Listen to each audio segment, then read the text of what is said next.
Napapaligiran ang lalaki ng grupo ng mga ahas, pero ang sarap niya sa pakiramdam. Nag-e-enjoy pala siya sa espesyal na masahe. Sa sandaling ito dumating ang mga nasasakupan upang mag-ulat. Sabi ng isang tao na nagngangalang Regova, sumakay sa hari ng unggoy at pamunuan ng isang hukbo ng daan-daang libong mga unggoy ay patungo sa isla ng Langka. Ngunit ang dakilang hari ng demonyo ay tila walang pakialam, dahil sa kanyang mga kamay ay hawak niya ang dalawang napakakapangyarihang general. Isang taong may kakayahang mag-teleport, ang kanyang bilis ay sobrang maliksi. Ang kakayahan sa pakikipaglaban ay napakahusay din. Ang isa ay isang higanti na may kakilakilabot na lakas. Napakalakas na kaya nitong pigilan ang pag-ikot ng lupa. Sa kabilang banda kasama ang isang utos mula sa Marquis. Agad na ginamit ng hukbo ng unggoy ang lahat ng lakas upang salakayin ang kaharian. Naghanda na ang hukbo sa kuta. Nakita ko lang ang launcher na inilunsad. Pagkatapos ihanda ang mga bala, sinindihan nila ito at inilagay sa makina, kasama ang utos ng commander. Agad na sumalakay ang mga higanti. Sumunod, isang malaking halaga ng bato ang binaril. Tulad ng isang meteor shower ito ay tumusok sa kalangitan at nahulog sa hukbo ng unggoy.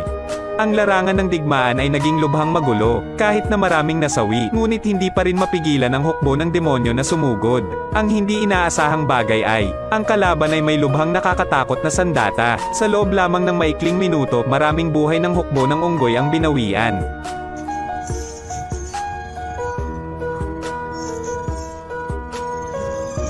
Kapag ang buhay ng hari ay nasa panganib, pagkatapos ay isang arrow shot ang tumulong sa kanila na maalis ang panganib.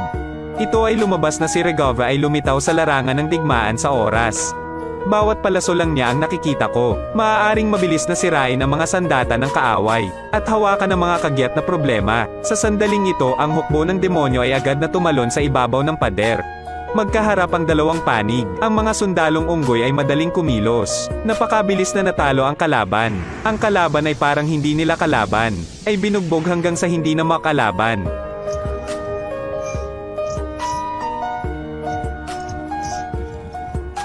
Kasabay nito, direktang tumalon din si Regova sa larangan ng digmaan upang makipaglaban sa hukbo ng unggoy.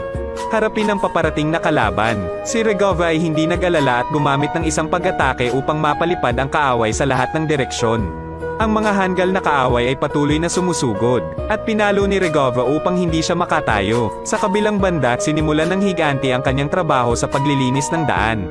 Ang magic bawat araw ni Regova ay mayroon pa ring matinding pinsala. Lamok lang ang kalaban niya. Ang mga tao ay hindi kahit na ang iyong mga kalaban. Sa sandaling ito napansin ng dakilang general si Regova. Natuklasan din siya ni Regova, matapos malaman ang posisyon ng kalaban. Agad na lumipad si Regova at itinutok ng tama, at mabilis na binawian ng buhay, at dumapo sa ibabaw ng higanti. Kasabay nito, ito ay upang tulungan ang hukbo na sirain ang tarangkahan ng lungsod.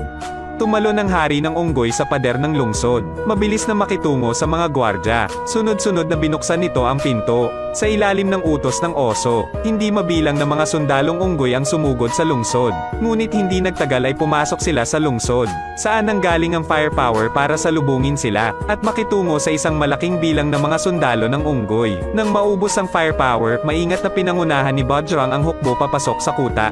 Sa oras na ito ay lumitaw ang isa pang higanti. Nang makita ito, galit na sumugod si Bajrang patungo sa kalaban. Hindi ko ine-expect na ganito pala siya ka-contemptuous sa kaaway niya. Kaya mabilis silang napatras, hindi man lang makalaban. Wala pang oras para mag-react. Si Bajrang ay ipinadala sa paglipad. Tingnan mo ang mayabang na anyo ng kalaban. Agad na iginuhit ni Regova ang pangalan ni Ra at inihanda ang kanyang postura.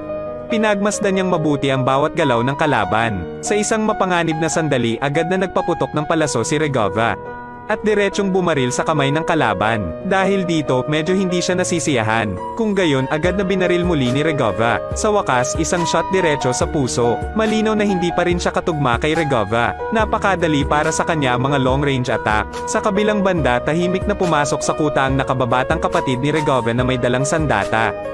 Maghanda upang sirain ang natitirang general sa Cultivation City. Nang bawiin ng nakababatang kapatid ni Regova ang kanyang pangalan, maghanda sa pag-atake mula sa likod. Ang kaaway ay tila nakakita ng panganib. Gumamit siya ng matinding bilis para salakayin sila. Ang mabilis na bilis ay naging imposible para sa nakababatang kapatid ni Regova na makapuntirya.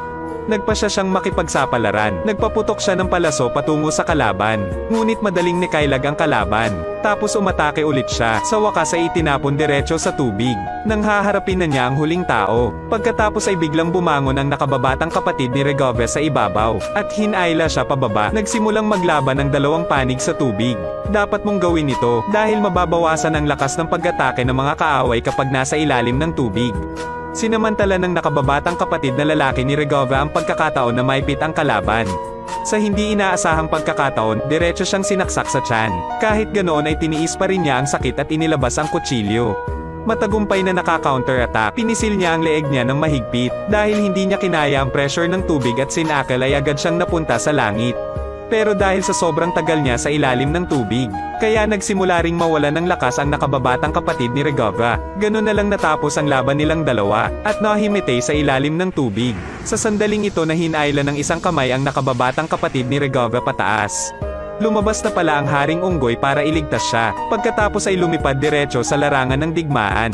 Matindi pa rin ang laban ng lugar na ito. Sa sandaling lumapag ang nakababatang kapatid ni Regove at nagpatuloy siya sa pag-atake. Harapin ng mga kaaway na humahadlang. Kasabay nito pinangunahan ni Regove ang hukbo upang magpatuloy sa pakikitungo sa kaaway. Sa tapat ng kumpol ng lumot na hipon, hindi nila kailangang gumastos ng maraming pagsisikap upang kitilin ang kanilang buhay. Sa panahong ito na sumali si Lankesh sa digmaan, nakita ko na lang na itinapon niya ang kamay niya, agad na nagpatawag ng maraming higanteng paniki, at gumanti ng buong lakas.